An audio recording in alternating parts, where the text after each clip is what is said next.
You are listening to the Daily Homily for Magdala in the Holy Land. Jesus said to his disciples, "I have come to set the earth on fire, and how I wish it were already blazing." There is a baptism with which I must be baptized, and how great is my anguish until it is accomplished. Do you think that I have come to establish peace on the earth? No, I tell you, but rather division.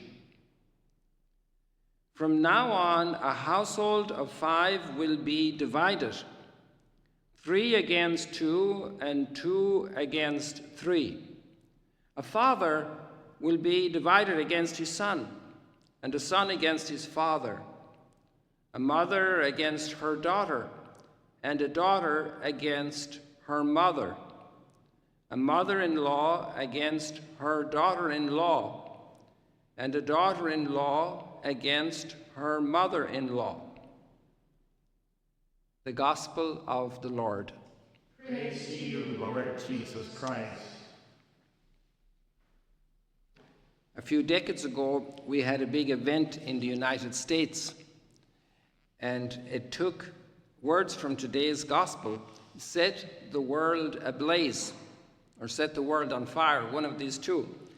And there were a lot of packages being sent into the United States with this title, Set the World Ablaze, because the event was in the US. I personally was not there. It was before I got back from Germany. But I understand that there were terrible problems at customs because they got suspicious of all these packages coming to set the world ablaze.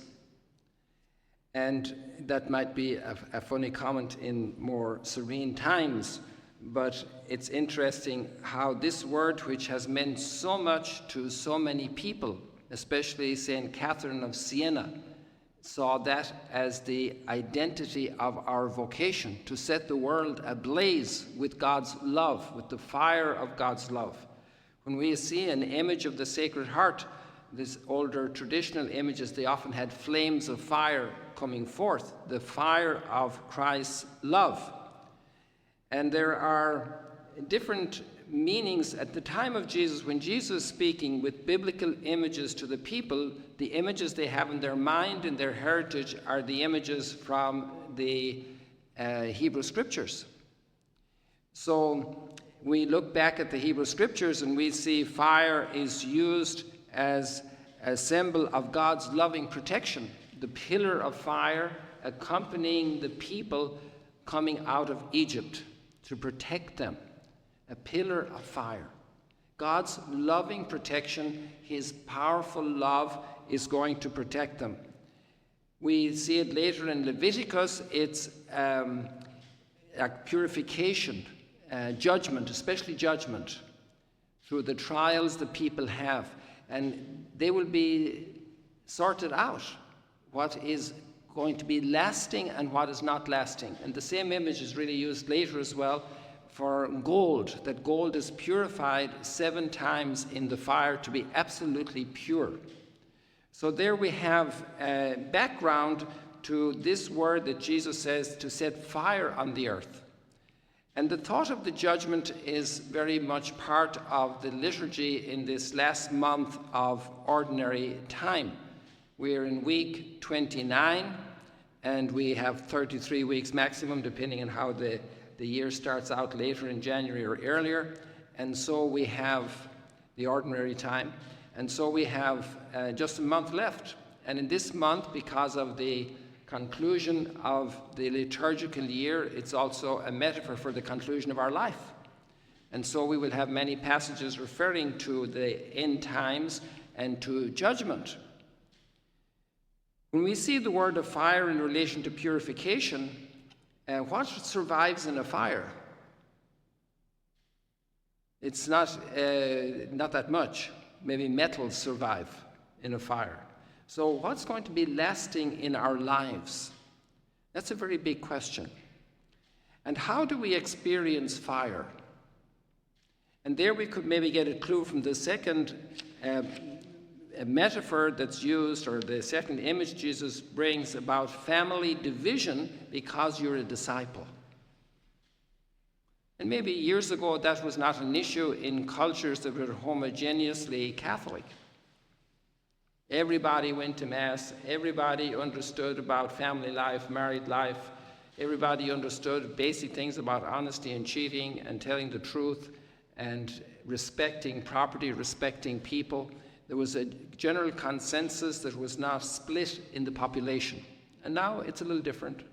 There are different lifestyles, there are different understandings of the sacredness of life, and there are different means and manners of going ahead in life. Everywhere, society in a certain sense has experienced a lot of cleavage. And here we're surprised that Jesus is not bringing peace, he's bringing division. And a good explanation of this is actually in the first reading.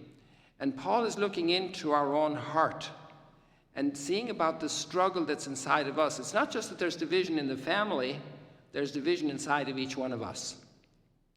And there's this big struggle between sin and holiness, and the struggle to follow God's calling in our lives. Blessed are they who hope in the Lord. So here we have a wonderful teaching about the battle we have. We shouldn't be surprised that we have a battle inside of us. And depending on where we are in that battle, if we're aligned with Christ, with the gospel, with the Beatitudes, with the gift of redemption, then our roots are drawing the waters, the fresh waters from God, the waters of grace. And if we're not there, then we're antagonistic.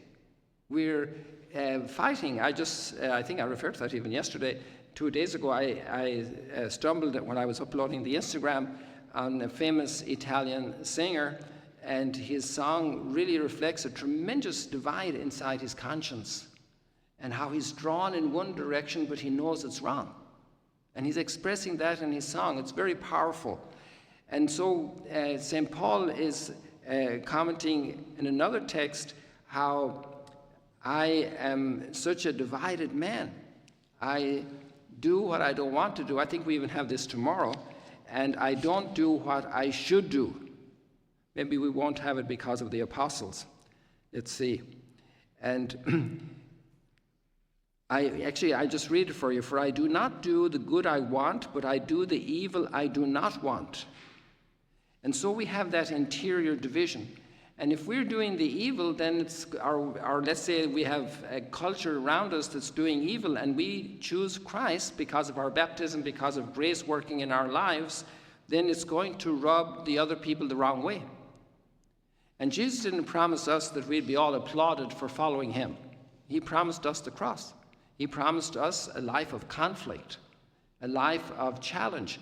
And there's a great opportunity for us how we meet people today who think differently. And we're in a tension, living our fidelity and being harassed. And then how do we respond to them? With what kindness, with what patience, with what goodness? And it's oftentimes inside the family. Somebody inside the family is going to go a path that's completely contrary to your understanding of being a faithful disciple of Jesus. And maybe it's the first time in your family that something like this is happening, because the culture is going this way. The young people have received so many ideas in this direction. And how do you deal with it? And you know you can't say that that's right, but how can you live together? How can you have sufficient respect for the person and be able to endure that division? And this is a big challenge. How to represent the gospel, and also to have patience with people who start to come back. They can't come back in one moment. Maybe Saul becomes Paul with a very great flash of lightning from heaven. But then he spends 3 years in the desert pondering and processing this gift he receives. So people need time. And sometimes we would rush people. We would be in conflict with people. And this is a fire burning inside of us. and it's purifying our zeal. It's purifying our charity. Patience is the first expression of the fire of love. To be able to wait, to be able to give people time. And that's hard for us all to learn. I think we're all still learning that. So let us ask God for the grace to be able to be faithful in the life of grace, to be that tree with the roots deeply sunk in the sources of living waters of grace, and at the same time to be able to withstand incredible pressure, incredible hostility, like the martyrs did. And despite they suffered so much violence, they were able to express love for their oppressors and pray to God that they would be saved, that they would be converted, that they would be redeemed.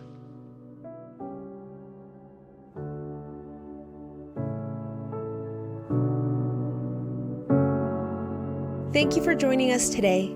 If you want to learn more about Magdala, follow us on YouTube and on Facebook.